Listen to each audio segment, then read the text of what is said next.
Hey guys, it's Mel. Welcome to my channel. I'm really excited for this video today because I have something really cool to talk to you guys about. I'm going to film this video in two parts today. So the first part, I'm going to give a little bit of background as to what I'm doing and why, and then the second part, I'll give some more detail about the what. So the first bit of background that you need to know is that I'm a primary school teacher. And this term, I'm really excited because I'm going to be teaching a grade 5-6 class 1 day a week, every Friday. And the other part of the background is that I've been really enjoying watching different people's videos about the various readathons that they've been participating in. So Contemporary-athon, the Reading Rush.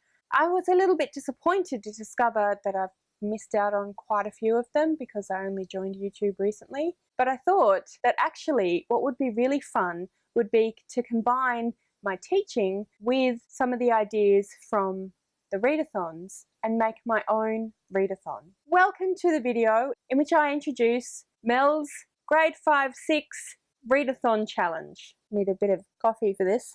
So I've gone ahead and thought of some challenges that are appropriate for a grade 5-6 class in Tasmania in Australia. And this will be a term-long readathon. It will start this coming Friday, which is when I'll be showing this video to the class, and go through to the last Friday of this term. That will end up being about 9 weeks. For the most part, I've made up some challenges, but I have borrowed a few things from some of the readathons that I've been looking at, particularly the Reading Rush. The first thing that I borrowed from them is the reward system. So for this readathon, I've made a chart that looks something like this, and it'll have all of the challenges along the top here, and then all of the children's names down the side here. Every time that they complete a challenge, they will get a sticker next to their name underneath the challenge. There are 7 challenges. They'll get the stickers for each challenge they complete. If they complete all 7 challenges, they will get a bookmark. If they read 7 books to complete all 7 challenges, they will get a book. Those are the prizes that we'll get for going through the challenge. I did borrow one of the questions from the Reading Rush because it was just really cool and I thought the kids would really like it. All right, now here comes the challenges. The first challenge is to read a book with a non-human main character. So that could be a book where one of the main characters is an elf or an orc or something like that.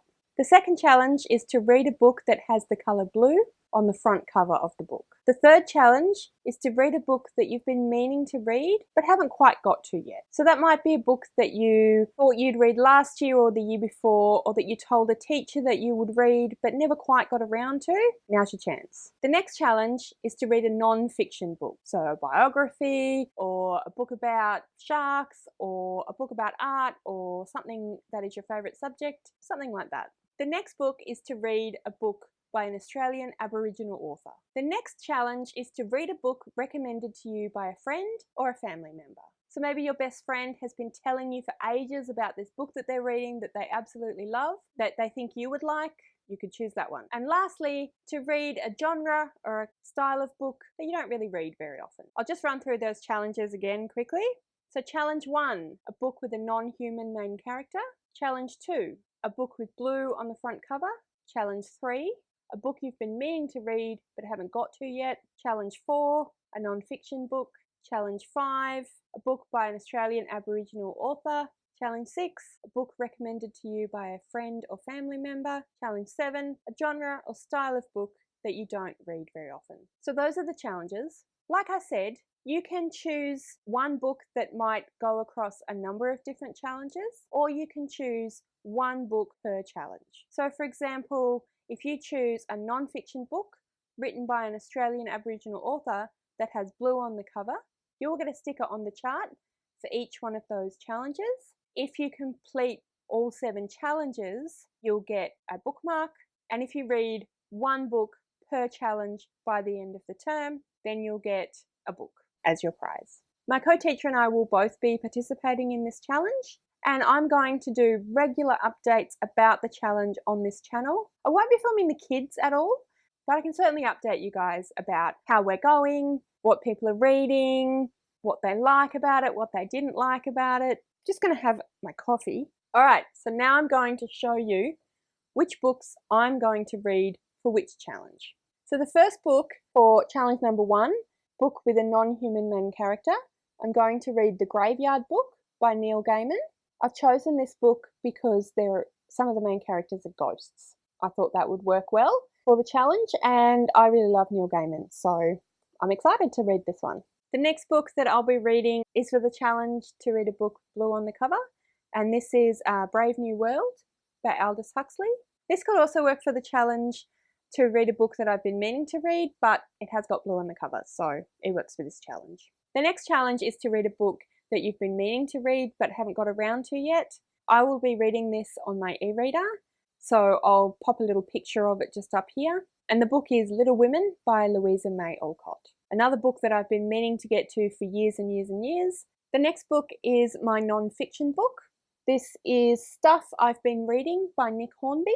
Nick Hornby is an English author that I really love, and he also is a journalist in the UK. I'll just read you the blurb on the back. Every month in the Believer magazine, Nick Hornby notes down and writes about the books he has bought and the books he has read. Anyone with even half an interest in books will appreciate that the two columns rarely match up. Stuff I've Been Reading is less a collection of reviews than the diary of a life lived with books. So I thought that was really appropriate for this challenge. That's kind of what we're doing on BookTube, is talking about books. So I thought, let's see what an author thought about books. The next challenge is to read a book by an Australian Aboriginal author. Again, this is one that I will be reading on my e-reader, so I'll have a picture of that up here.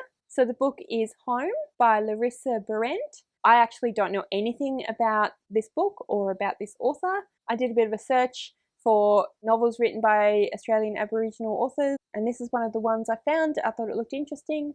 The next challenge is to read a book written by a friend. So for that, I've chosen this book, The Edible Woman by Margaret Atwood. To be completely honest, this particular book has never been recommended to me by anyone, but Margaret Atwood has been recommended to me by a number of different people as an author they think I would like. So when I was down at the library the other day, I found this one and I thought it would work quite well for this challenge. And finally is the challenge to read a genre that you don't read very often. For this challenge, I've chosen a graphic novel. I don't really read graphic novels very often, so I thought that now would be an opportunity to give one a go. I've chosen this book. The series is The Order of the Stick, and this particular book is Dungeon Crawlin' Fools. This is a satirical graphic novel, kind of poking fun at graphic novels in general and at Dungeons and Dragons in particular. As you can see, all of the characters are stick figures, hence the Order of the Stick. I have read a little bit of this before and I thought it was really quite funny, so I thought I would give this another go, and I'm looking forward to reading it. Plus, it's a graphic novel and it's reasonably short. I think that I should get through it relatively quickly. All right, so that is the Grade 5-6 Readathon for Term 4. If you like the sound of these challenges and you'd like to read some books that correspond to those challenges, please comment down below and let me know what books you're going to read, what you think of the challenges and the readathon. I'd love to share some of your ideas and thoughts with my class, so please let me know. Thank you so much for watching. If you like this video, please give me a thumbs up and please consider subscribing to my channel. I'll see you next time.